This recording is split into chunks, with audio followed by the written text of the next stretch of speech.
Let's do this. The Cult Podcast by the faithful and for the faithful. I'm David Staples of the Edmonton Journal, and I'm here tonight with Bruce McCurdy.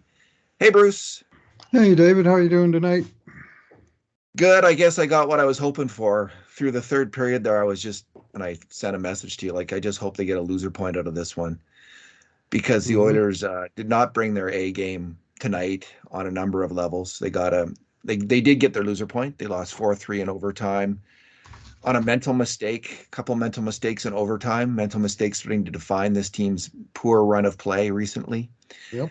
And they lost 4-3 to the Nashville Predators because of it. Bruce, this is our two good things, two bad things, and two numbers podcast. We'll start off with your good thing. Or maybe we should Okay. start off with the bad things tonight because it's just top of mind. Let's do that. Let's start off with the bad things. Okay. Well, let's start off the very end of the game then. Brain cramp by the two Oilers forwards out on a 3-on-3 in overtime. Both deciding that that's a good idea to make a line change while the opposition has the puck. And first of all, it was Nugent-Hopkins trying to sneak off. He had had a long and fairly decent shift, but he was trying to sneak off while Nashville was setting up behind their own net. And so that left his man open on the penalty box side, far from the bench. That man being Alexander Carrier, who happened to be the scorer of the game losing goal against from the Oilers' viewpoint. And then Kyler Yamamoto. So Nuge did make his change, and McDavid was just coming on the ice, but he was like 85 feet basically from the goal scorer because he was on the opposite side of the ice. And then Kyler Yamamoto on the forecheck, uh, he's sort of close to the guy who's going to make the 120-foot stretch pass. And then he just sort of peels off from the front of the net and he gestures to the bench, I'm going to change. And then he coasts to the bench. Coasts. And I'm not saying it probably wouldn't have mattered if he had sped to the bench, but it sure would have looked better. I mean, 3-on-3. And you got one change going on, and you got another guy quitting on the play and coasting to the bench, like two-footed skating, gliding to the bench. And I'm not even sure if his replacement got on the ice. And he did, yes. Leon Draisaitl and Connor McDavid both got nailed with -1 on those blunders by the guys that they had to replace. And this is one of the big negatives of the plus-minus system. It does not punish bad line changes. It punishes teammates of bad line changers. It sure happened there. And Yamamoto, I mean, what are you thinking, man? And why aren't you hustling? I mean, Well, why didn't he what, just 3-on-3? Well, I mean, he's got to get in skate the up to the guy? lane. He's got Yeah, to skate be up to the doing guy. something to harass the guy, and he just kind of cruised away from him and then coasted to the bench. I mean, watch the replay, folks, and tell me I'm wrong. And, Cover, and cover I the. mean, if it's 5-on-5, you see that kind of change on a 5-on-5 lots, where the deep forward gets beat by a pass, or he's lost position. I got to change now while the changing's good. Well, in overtime, the changing's never good because as soon as you go off the ice, it's a 3-on-2 or a 2-on-1. In this case, it was a 2-on-1. And the guy did what Leon should have done earlier, which was shoot the damn puck on the 2-on-1 rather than try and feed the other guy. And he made the shot. And game over. Like just 2 seconds of brain dead hockey. Game over. All he had And to do, all he had to wakey, do was read. wakey. All he had to do, Bruce, was read the play.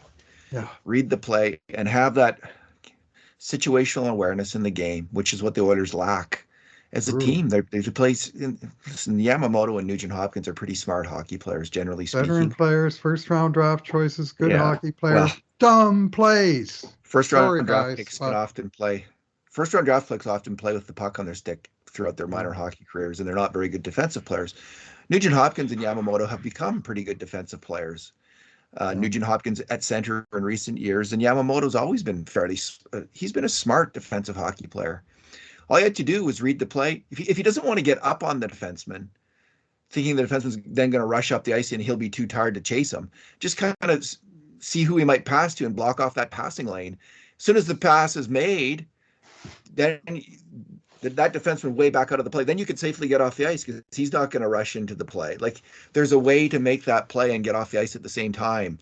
Work towards getting off the ice and block the passing lane, or threaten to block the passing lane so he isn't able to make such a easy sweet pass to his to Carrier. So just Yeah, you're right. Matt Yamamoto really blew that. And I don't know what he's thinking. The other team has full possession of the puck. Mm-hmm. It's three. It's a 2-on-1. The second he Oh, changes, it's a two yeah, on one. yeah. Now, we didn't see the change. He was tracking back with the Nashville player. Maybe he saw the Nashville player go to the bench. Maybe he saw a Nashville player go to the bench. I'm not exactly Not sure. sure which one it was then because there was two Nashville players behind him. I'm not So, sure who. I'm not so sure what happened there. Well, he was tracking a Nashville player and who was Nugent's breaking at the out. short bench, so it may have been they made a quick change there. But either way, he let the Yeah, guy go, and he McDavid had no chance, and Draisaitl had less chance than that. yeah. You know, All right, Bruce. My bad thing is the defensive play of the top line. Um, Obviously, when they're good, they're freaking fantastic, and when they're bad, goals against come. They're three pretty offensive-minded players at this point. Especially, they had a lot of success recently, and in the first period, especially, they were not on defensively, and it started on the first goal against. hmm Um, Bouchard passed the puck. I think it actually hit Draisaitl in the skates, yeah, and he couldn't control it, and then he lost the battle for the puck, and a 3-on-2 ensues. But Hyman has a chance quickly. to get back in the play. Quick 3-on-2 ensues. Hyman has a chance to get back in the play. He's a little slow, and he doesn't get back on the guy he needs to cover. Draisaitl cruises back. So this is the goal in the end wasn't their fault. It was Jack Campbell with an early mistake, um, uh, who made the main mistake. I think a bad rebound on the shot, kicking it right back out in the slot. Jack Campbell had a pretty good game in many ways, but he had really iffy rebound control the whole game, and this was Exhibit A and another goal against Yeah. early in the game. It wasn't the only mistake of the top line in the first period. Right with a minute left, um, they're they're in the zone, and McDavid loses his man. It's just a quick play in the slot, but McDavid loses his man, and it's a 5 alarm shot for Nashville. So again, like um, that would have put them down 2-1 at that point, but the game was tied. So just they got better. Actually, early in the second, there they go again. McDavid allows another pass. I'm not exactly sure. Can't remember that play specifically. It was Bouchard and he that allowed a pass, and again another 5 alarm chance again. So three 5 alarm chances with the top line within the first 22 minutes of the game. Um, these guys, everyone says, we all say they play a lot of hockey. There's a lot riding on them. There's a lot of pressure on them. They got to score. They probably feel the pressure to score. But if you don't take care of your own end, it doesn't help. It makes things a lot worse. And that's why it's part of the reason why they got down a goal. And, generally speaking, they've been okay, this line on defense, but they're starting to lose it a little bit. I think might be time to break them up. Well, I said to my wife right at the time, you give them an easy one. Now you got to get two to win your part of the game. Yeah. And, tonight they didn't get two. In fact, they didn't get any at even strength. As usual, it was the Oilers power play that was producing two of the three goals, just as happened on Saturday. And I can't recall for sure on Thursday that they also lost 4-3 in overtime to the Blues. Did they get two power play goals in that game? I think maybe they did. And 5-on-5, they're just not producing much. And Yeah. three losses in a row by the same score. You don't see that very often. At least they got two loser points finally, Bruce. And this was Mm-hmm. a good loser point because this was a game in many ways that deserved to lose. But the grade A shots were 19-10 for the Predators, almost 2-1 for grade A shots. The 5 alarm shots were closer, 8-6 for the Mm-hmm. Predators. So the Yeah. Oilers had some good chances, especially on the power play. But uh, Oilers were lucky to get a loser point in this one. So it would have been nice to steal a point, steal another Mm-hmm. point, Yeah, well, but they they weren't kind the of got best. what they deserved. I think they don't no way they deserved both points, but they did fight back in the game three times to produce a tying goal. They did. And I thought at times down the stretch of the third period, not all the time, but for most of the last 10 minutes, they were actually playing sane, protect the house hockey, doing a lot of sort of clearing the puck out to the guy at the center red line who tipped it deep, make the change, You know, and the way you have to play in this stupid cockamamie point system that the league has, you got to play for the tie, and know that you got a 50% chance or better in the case of the Oilers of taking the second point later. But you know, you'd rather give up the winning goal 2 minutes into overtime than with 2 minutes left in regulation, and they mostly played that way. There was one devious moment where Darnell Nurse coughed the puck up in his own slot and immediately did what he does, which is go sliding, trying to make a hero play and take himself right out of it. Thankfully, that didn't develop into something, or there'd be the jury would have spoken on that. But I will mention in passing that that did happen, but that was one of the rare times. Even when Nashville pressured, I thought Oilers kept it to the outside, and there wasn't a lot of danger shots down the stretch, so that part was okay. The Nurse play came 3 minutes into the third period too. It wasn't in the so with No, there 15 was one minutes. late. There was one late. It didn't Oh, I result in a dangerous shot. It just oh resulted in a okay. real Oh, I dangerous think situation. there Yeah. wasn't a grade A shot in the final 15 minutes of the game for Oh, either team. So yeah. both Well, teams shut it down and mhm. evidently shut it that's smart. Might that's as how well. Bettman hockey works, Gary. The way you got your cockamamie rules set up, it pays for both teams to sit on a tie score, and it's it's not that entertaining, but it's the intelligent way to play the system. Well, So you finally get the what. Oilers figured that out. Well, let's hope, because the lose one goal losses in regulation have gotten real old. So we'll take the two loser points out of the three games. It'd be like winning one game and losing two in regulation, without beating anybody. So, What's your good thing, Bruce? oh well, now that I already talked about decent hockey in the last 10 minutes, I'm just going to just randomly talk about what really caught my eye tonight: Brett Kulak's skating.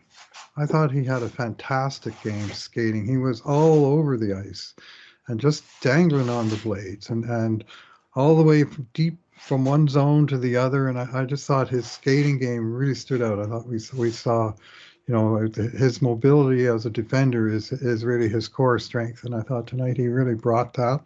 And I don't think statistically he had anything special of a game. I just thought that that particular skill of his was really on display, and I enjoyed watching him play in this game. He was good. He was a little few hiccups with the puck. Mm-hmm. His stick handling isn't always up at the same level as his skating, but Yeah, he really that's fair. does.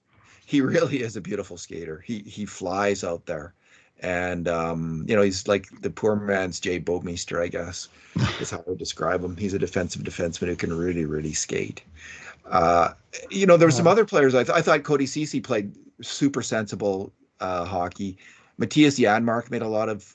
I keep noticing Janmark. He's really snake bitten this year. He's only got 3 points, Yeah. but he makes a lot of really smart and good plays as well. He's continually doing it. Bruce, my good thing though was Nuge. Got the 2 goals. I'm actually my good thing is the second of his 2 goals because I think it says a lot about. I guess maybe both of them do. The first one, I think, as I recall, he's going to the net, pretty hard to the net. Mm-hmm. But the second one, he gets the pass from McDavid. It's on the power play. He gets it in the slot. It was a real goal scorer's goal because he just takes that extra moment to pull the puck in, get a better angle of the shot, fool the goalie a little bit, and he puts it off the post into the net through a Great screen. shot. Great shot. Yeah, and it's just he's making those shots this year.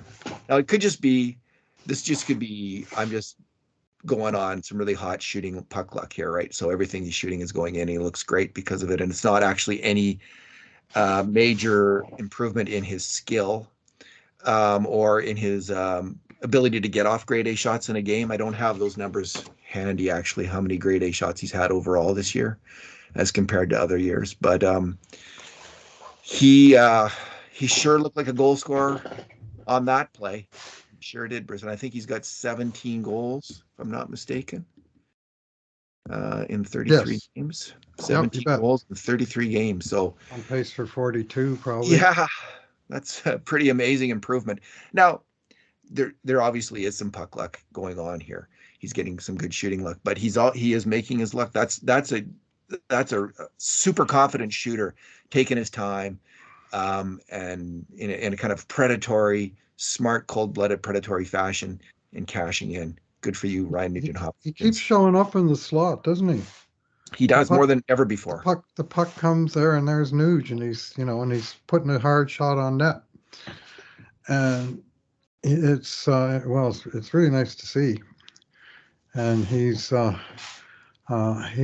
reaching his second career renaissance now. I think he's in his sort of established, high skilled uh, years where we got the best of the experienced Nuge with the guy that's still young and athletic, and his career still reminds me so much of Patrick Marleau, who like him was a very high draft pick, second overall, and who.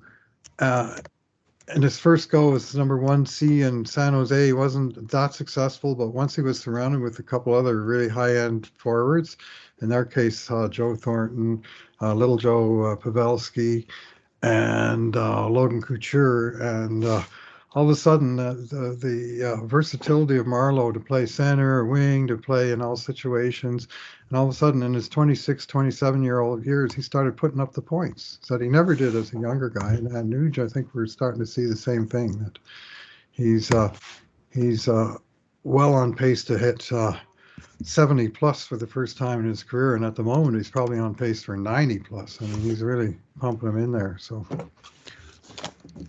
I just never needs to learn how to make a line change, David. He knows too. He knows how to make a line Oh change. yeah, he knows. Yeah, Yeah. he knew before he sat down on the bench that he screwed that one up, I suspect. You think so? Well, when the goal horn is going, you're still turning around to put your butt down on the bench. Chances are that something went wrong while you were coming off. I think that's Indeed. So I'm extrapolating, but I'd be interested to hear him ask that. If someone had the courage to ask that question, I'd be interested to hear his answer. well, it was a mistake so big that Louis DeBrusque pointed it out. So there's no avoiding it. Okay. Uh, Nugent Hopkins, I did just check his grade A shots. Last year, Bruce, he averaged one a game. This year, he's at 1.5 per game. So it's not just puck luck. He is getting off, one more grade A shot every second game, which is significant. He's figuring out a way to get better shots at net all of a sudden, and that'd be interesting to hear him ask that, if there's something that he's done in his mental game to improve that ability. And that's a pretty dramatic improvement in 1 year in that category, to go from one a game to 1.5 a game. Where are we at? That was your good thing. We did bad things earlier. Oh, okay. We're at numbers. Yeah. So I was confused there. Okay, what's your number? Okay, well, I'm going to go with 886. That's Jack Campbell's save percentage in this game. And I got some sympathy for Jack Campbell in this game. When you look at the cold hard numbers at the end of the day, 35 shots against, 4 goals, 886 save percentage, what's probably 390 something goals against average, because he did play a little over 60 minutes. But it's just right on course with what we've been seeing all year, which was 875, 404. And he made some really good saves in this game, some good emergency saves. The cause of some of those emergencies, though, was the general chaos around the goal crease, which he was a part of, with some of the rebounds and just it didn't seem like the pucks, that even the ones that hit him in the belly, would stick to him. They would sort of dribble back out into the slot, and there was one or two puck handling issues, and just I don't know. As a fan, I'm having trouble feeling real comfortable when this guy's in net, because and I mean he did have bad luck on that one shot that hit the outside guy on the leg. I think it was Barry, bounced off his leg and inside the short side post though, and anyway. And I also thought on the Matt Duchene goal, the power play goal, where Duchene went around CC wide, and Campbell tried to poke check him, and I just don't know what was the thought process there, because it's not like Duchene was coming across the front of the net to deke him and he had to poke it off his stick. Duchene had a bad angle, And when Campbell went down to go for the poke check, Duchesne very quick, very, very deftly pulled it back and put it right over Campbell's shoulder into the top of the net. But I think if the goalie's there and in position, there is no top of the net. So that was just a gamble that went wrong to me. And I mean, the guy who beat him was a very accomplished goal scorer, make no mistake. But I just think that was a play where the goalie maybe bit on something that he would have been better off to just play the shot there. But that's me, old goalie kind of. I always think there's things the goalies can do. I'm not one of these commentators who said, well, the goalie had no chance on that one after every goal. Sometimes he doesn't have a chance. Sometimes there's something he could have done different. And Yeah. that case, I thought he was proactive where it was not necessarily helpful. And Matt Duchesne sure made him pay for it. Let's put it that way. He did. He reminded me of Mike Palmateer, mandatory 1970 sports reference, in that Palmateer would often give up big, as I recall, he'd be wandering from the net and giving up rebounds and then making the big save afterwards. And there was a couple Palmateer-like moments from Jack Campbell tonight, which is kind of good because, the end of that was there's a good save at the end of the chaos. And we saw that on a number of occasions. Sometimes the chaos wasn't always his fault. Sometimes it was other players causing the chaos. I mean, in the third period, there was a really super chaotic moment, but it might have come actually after, that one, the glove save that was shown repeatedly on the telecast. It started off with kind of an iffy rebound on a deflected shot. They didn't really ever have a good replay of it, so I'm not 100% sure how bad that rebound, the initial rebound was. We saw a second rebound on a more dangerous shot off the first one, but right, that was really typical of Campbell's game. I mean, that said, I think he was the best goalie on the night. Like if you look at expected goals, they should have scored about six, somewhere around 6 goals, Nashville, on that many grade A shots. They had lots of really good shots, and he had, one fantastic, made some saves for sure. Pad save to save the game. That was with 15 minutes left, as I recall, in the game, and that was an incredible, great. That was his best save of the year, I thought. Key moment in the game that the team's tied, and he makes a big save like that. I just thought, oh, that's really good. Like that's the kind of thing, like we always hear, that's the kind of thing that can turn around his confidence and get him playing well. But I do think those things happen. I don't think that's necessarily made up. Like a good moment like that can change a player's psychology, get them going on a different track. It can help. Anyway, he did have his bad moments, and that relates to my number, Bruce.